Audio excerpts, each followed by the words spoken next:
In this lesson, I'm going to show you how you can refer to different properties and data values of objects from inside an event procedure. I'll go back to the test form that I used in an earlier lesson, which contains a label, a test box, and a command button. Now I've already written some very basic processing to occur when the button is clicked. So if I bring back open the code window, what will appear is just the general format of that. I haven't added any code to the click event. I've just specified that, okay, I've got that method created here in the code window so I can add code if I want. Now let's say I want to do something different when the form loads. Say I want to do a particular processing if the value in that text box is within a particular range or is a particular value. Now I can actually do that from here. I could go back to the form, click on the text box, and on the property sheet for that, click on the event and so forth. But I can also do that here, because notice the upper left selection box up here. This is telling me what are the objects on the current item, which is a form. So if I'm looking at something for the form, I can click on that. Now by default, it starts with the load event, but this shows all of the events that are associated with the form, this right-hand selection.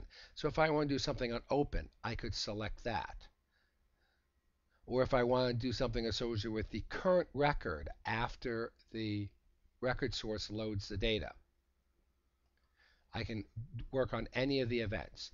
But load is good. That's where I said I want to do it. When the form loads, I want to do different processing based on the value of the text box. Okay, now I am going to go back to the form and look at the text box. Because every object that I refer to in the code, I have to refer to by its name. So what is its name?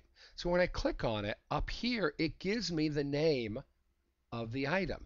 And in fact, if we click on the selection box, it'll show me all of the objects currently named on the form.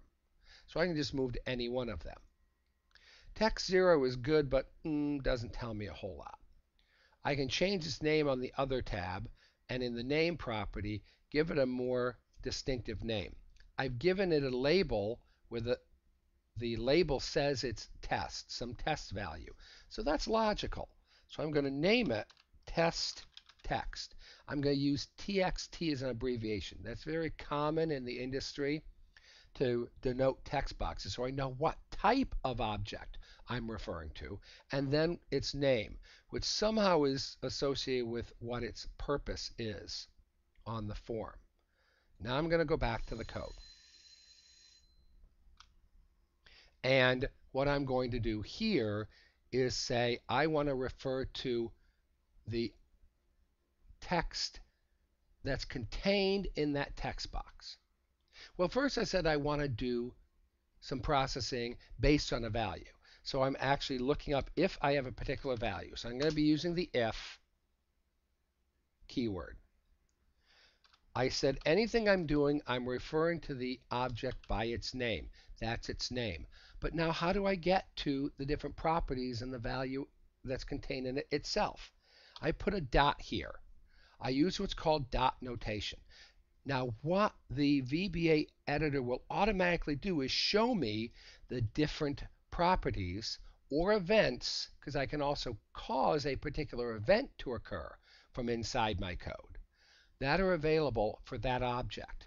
So anything that's got the sheet of paper with a hand, that's a property. So these are all the different properties. If I scroll down and keep going down, we're going to see if there is an event that is eligible to work with. Not that I want to here, but I want to show you what that looks like. And based on the specifications we've got, whoop, there's one. Set focus is one of the few events that we can work with for a text box inside of the code window. Events have this little flying green icon. So that's how you can distinguish between what they are. But now I said I want to read the value that's contained in the text box. Well, the value in the text box is actually contained in a property called value.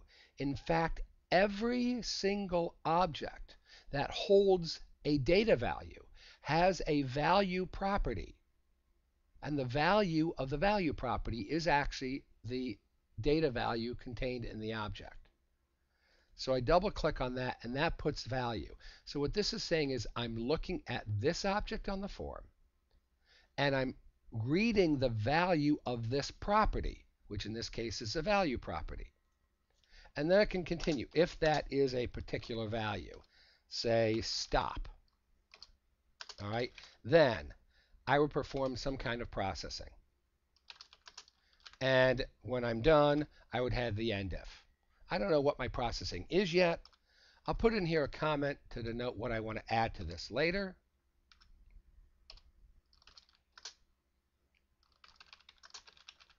Say I want to do the stop processing, whatever that may be. And that saves it as a comment. But that's how we're able to refer to the particular objects that are on the form by their name, then dot, and whatever the property whose value I wish to read and use in the event procedure. And that's how I can access the particular properties of an object inside the code in VBA for access.